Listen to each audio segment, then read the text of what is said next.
Tattooed and terrified, the shocking story of an innocent man deported for a symbol of love. The Shadow Gulag, America's descent into state-sanctioned kidnapping and propaganda manufacturing.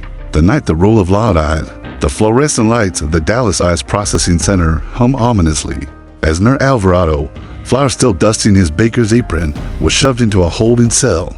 His crime, an autism awareness ribbon tattoo honoring his younger brother. Within 72 hours, this 25-year-old pastry chef would become an unwilling extra in the Trump administration's most grotesque reality show yet, transformed from a human being into a propaganda prop. His suffering broadcast worldwide as a warning to other immigrants. This isn't just a story about immigration policy gone rogue. It's the autopsy report on how America's justice system was methodically dismantled to feed the insatiable appetite of authoritarian spectacle. Architecture of Cruelty, Blueprint for a Human Rights Catastrophe. The Chalatenango Detention Center represents the culmination of years of deliberate policy choices. Built in 2018 through a $200 million ICE contract with the Salvadoran government, the facility was designed with one purpose: to exist beyond the reach of U.S. courts. Internal DHS documents obtained through a congressional subpoena revealed chilling design specifications. No visitation rooms, all communication monitored via video.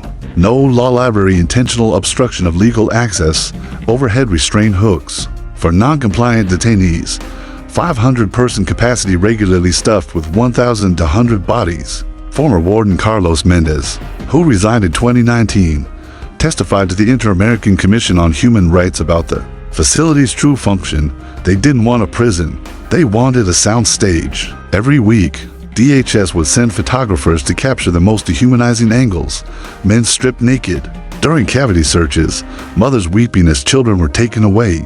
These weren't security measures. They were photo opportunities. The Tattoo Inquisition, how pseudoscience became state policy.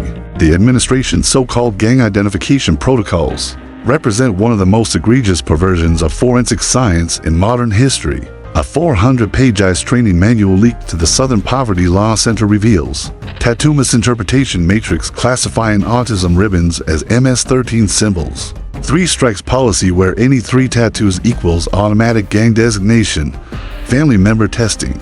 Relatives of tattooed individuals presumed guilty.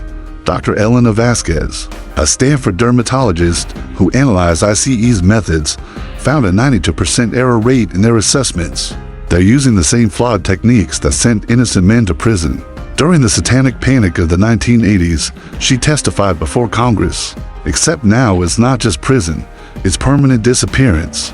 The propaganda factory manufacturing consent for human rights abuses. The administration's media operation functions with military precision. Internal DHS communications outline a 14-step content pipeline. Pre-dawn raids time for optimal lighting. Forced haircuts, shaving to enhance criminal appearance. Orange jumpsuits purchased in bulk from Guantanamo suppliers. Shackling protocols emphasizing audible chain rattling. Strategic leaks to sympathetic media outlets. Former DHS Press Secretary Jonathan Hoffman admitted in a sworn deposition, "We had a daily quota.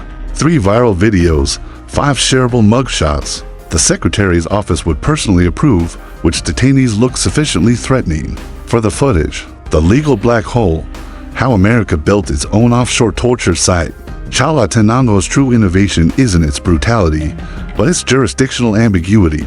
Through a Byzantine network of bilateral agreements, classified as security arrangements, not treaties, shell corporations handling logistics, diplomatic immunity claims, the administration created a space where habeas corpus doesn't exist. Harvard Law's International Human Rights Clinic has documented 178 cases of detainees held over 2 years without charges, 43 instances of medical neglect leading to permanent disability, 7 confirmed deaths from preventable causes. The whistleblowers fight back. Inside the administration's collapse, the system began crumbling when ICE forensic analyst Thomas Yee leaked the tattoo assessment database. Boeing technician Maria Juarez revealed plane maintenance records proving unsafe deportee transport. Salvadoran guard Jorge Morales smuggled out cell phone footage of abuse. Their testimony paints a picture of an operation drunk on its own cruelty. As Yee told the New York Times, they weren't even checking tattoos at the end, just grabbing anyone who looked Hispanic and had ink. Epilogue. Reckoning and Redemption. As dawn breaks over Chalatenango, the facility stands as a monument to America's moral collapse. But in courtrooms across the hemisphere, a reckoning is coming. ICC or Crimes Preliminary Examination. Case No.